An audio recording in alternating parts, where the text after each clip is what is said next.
wow, I'm really glad I got injured and had to skip my race and forego all my training goals, is probably not a statement you would make or any other runner would be making any time soon.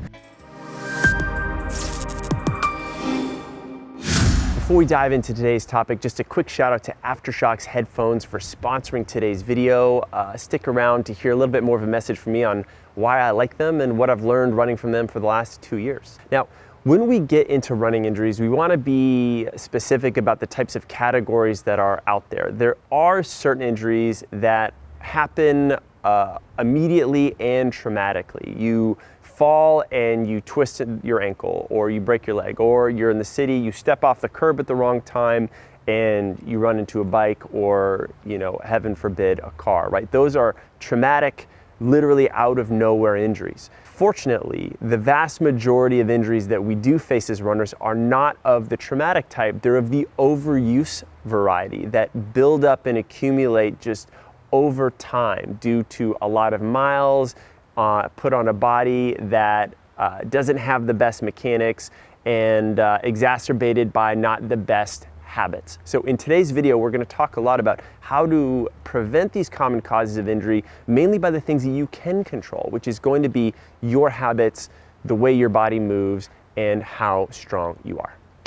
So the first thing we're going to tackle is lack of a proper warm-up, specifically an easy aerobic warm-up combined with some dynamic stretching, the dynamic stretching being the real important part. The reason why this is so important is because these days we're just so darn passive in our day-to-day.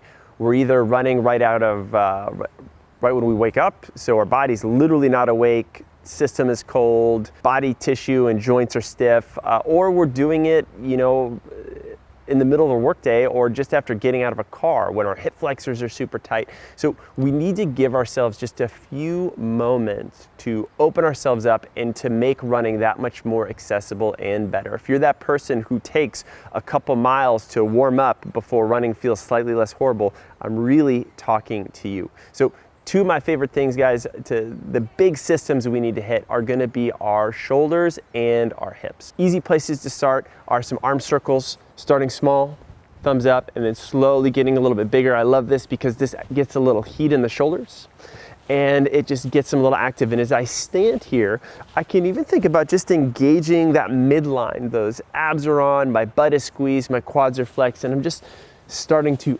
activate those muscles that I'm gonna need for a little bit later. I can get them nice and big and really carve out all this extra space because I want to have that nice, loose, limber upper body for a smooth arm swing. Once I have that, I can go thumbs down and go bigger opposite arm circles this way.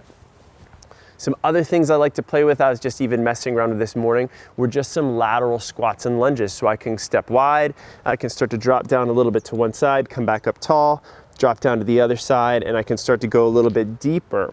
This starts to activate hamstrings, my glutes, and I also start to touch some range of motion that I don't get to see while I'm sitting at my desk. I start to go deeper into this ankle, I go deeper into this hip, and then I can start to go deeper into this leg as well, opening up my hamstring and my adductors, and I can even skate from side to side. The beautiful thing about the dynamic warm-up is that I can, like an accordion, I can make it real small. I only got a little time, it's pouring rain, I'm in a rush. Great, do 30 seconds to a minute, 2 exercises, I'm out the door. Or if I've just done a race or I'm in a block of hard training, I could give myself 5 minutes of exercises to get myself going. And you can check out other videos on our channel just to give you some ideas. But that key thing, can I give myself an easy warm up, 3 to 5 minutes, breathing, running tall, nice and relaxed? And can I stop no matter where I am and do a minute of something at the very, very least, a couple minutes at the most to get those hips and shoulders specifically more open? You know, I was just thinking about it, and I think I've been running in Aftershokz headphones for about 2 years now, and I think they've really kind of spoiled me in my choice of earwear. I love that these things can hook around my neck when I'm not wearing them. I love that when I do wear them, they go around my ears. They work via bone conduction, so I can just like hear stuff when I'm out running. It's great for me when I run with my dog Nora, because I can always hear the little tinkle of her collar, and I just sort of know she's not too far. I don't have to stress while I'm also listening to my podcast or a little music or whatever it is I'm doing. I also love, honestly, that I don't have to charge these things that often. They have a great battery life. I charge these things once a week, even though I use them multiple hours each and everything. And I can throw my bag. They're pretty durable. So anyway, we have a good link for you to try them out yourself. Thanks to Aftershokz. It's just in the description. And yeah, check them out. Let's get back into the rest of this video. So the second thing we want to tackle is lack of self-care. Now, self-care is mobility work, things you do after your run to improve range of motion of your joints, and also soft tissue work. When you have developed a little bit of muscle damage and soreness and some muscle knots in there, and you're trying to work out some of those things so that you can undo some of the abuse you just put on your body, recover faster, and get back out to training.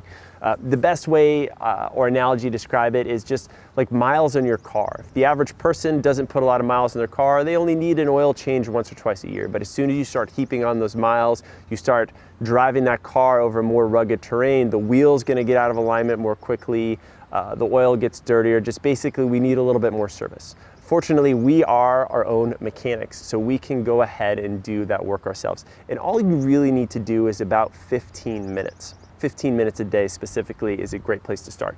I'm gonna show you some of my favorite tools and different things that you can use to set yourself up. But know that we've got tons of resources on our YouTube channel on mobility videos and injury prevention, diving into any specific issue that you may be experiencing. You may be wondering what these funky things are on my toes. These are toe spreaders.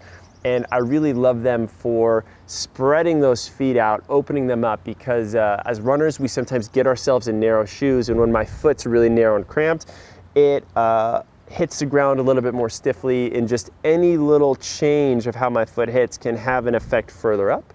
So I want to make sure that my feet are supple and they're springy. And I find that when I start putting on more miles, these are a great thing and way to do it. Plus, I can wear them while I'm typing emails, I'm on the phone, I'm doing whatever, so it feels like I'm kind of multi-processing. My trusty coffee mug, my mini foam roller that I've had for 3 or 4 years that is also a receptacle for warm coffee, I use all the time if I'm on the go and I don't have my foam roller with me.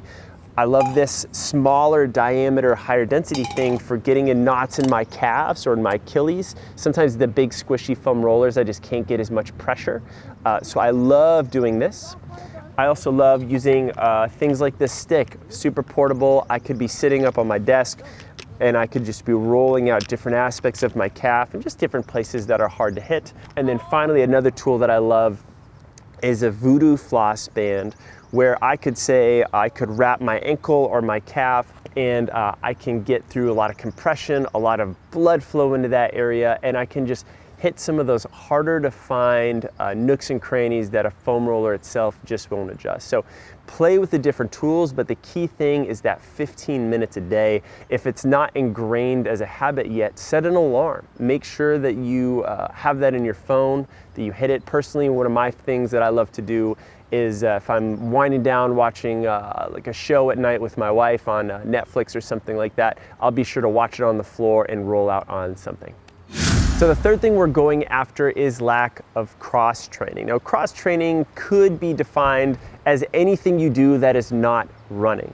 And I want to put these into 2 different camps. One of the camps could be aerobic activities that you do in lieu of running, say riding a bike, getting on a rower or elliptical, or swimming in the pool. And that's a great way to keep the aerobic system going. But I also want to talk about the other type of cross training, which are movements that improve your range of motion and that give you some complementary strength that helps running feel more accessible that you just don't get in your day-to-day life. And that's things like strength training. And let's take, for example, runner's knee and knee pain. A lot of times when runners deal with knee pain, it's because this quad gets really tight and really short.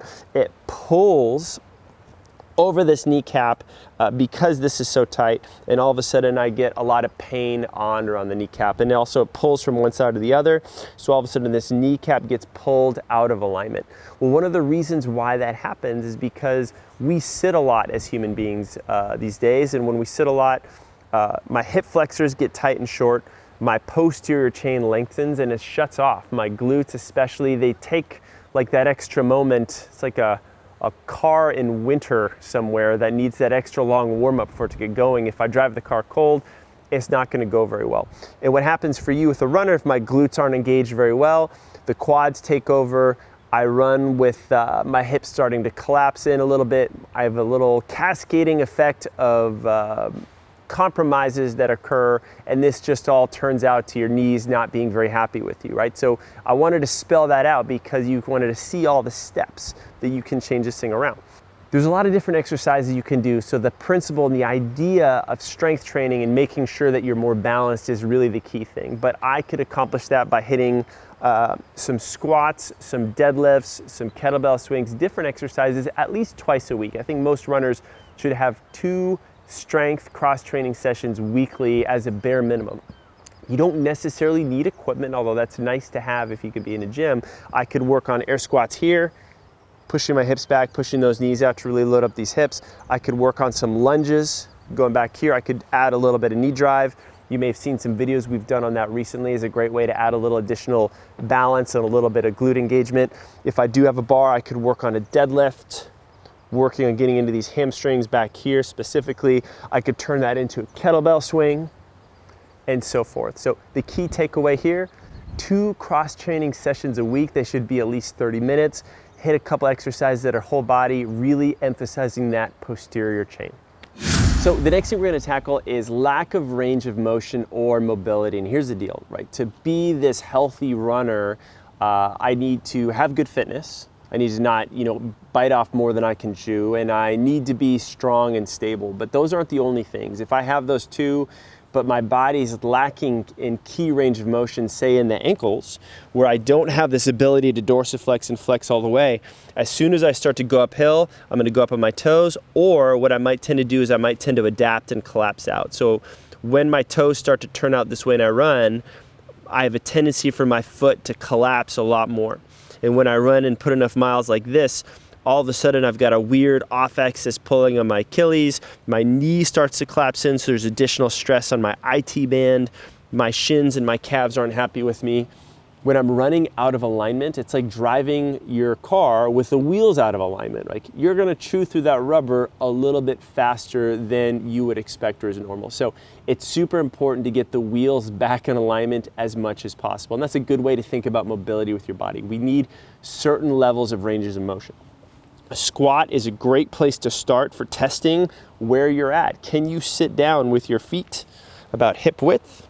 Can you pull yourself down into a nice deep position with a nice straight back, your feet flat on the ground? This is like a nice standard where we should be.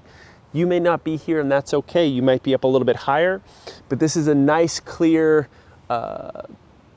measuring stick to see where you are and how you can improve it. Fortunately, just by adding more cross-training sessions like we just talked about in the next segment, and by adding squatting into your life is a great way to get that better.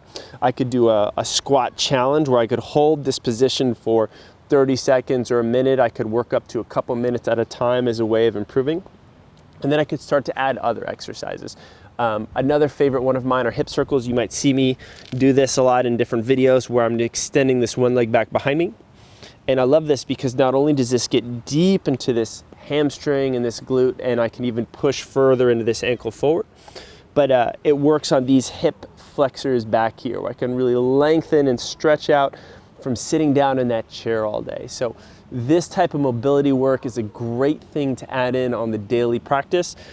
If you've been sitting down, shake out your position, stand up every once in a while if you can, change the levels you work. Could you work sitting down at a coffee table? Could you sit at a desk? Could you stand and type? That type of variety is really important for us to make sure that we give our body the daily range of motion it needs to be better. Now, the last thing I want to address today is lack of rest and recovery. Clearly something my compatriot over here has no problems with whatsoever. Simply put, I could follow a great running plan, I could do all the mobility in the world, but if I'm not sleeping properly, and if I am not taking those recovery days and recovery weeks, I'm just gonna slowly overcook myself like a frog in boiling water. I'm just not letting my system regenerate. And remember, it's not actually during the hard workouts that you get stronger. You've actually broken muscle tissue down, you've just like crushed your system.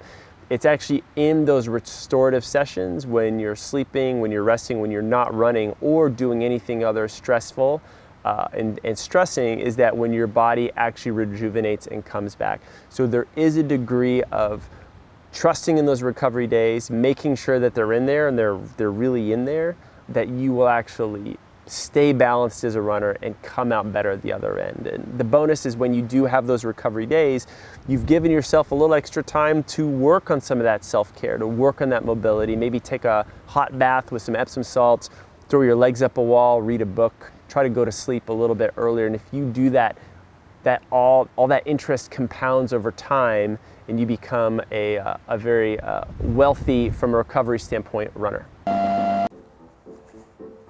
You don't like this. You like being hugged, but you do not like being grabbed, do you? Thank you again to our buds, Aftershokz Headphones. Can I say buds? Is that like the right relationship? Friends? Compatriots? Nah. To help myself out, ship or something over us.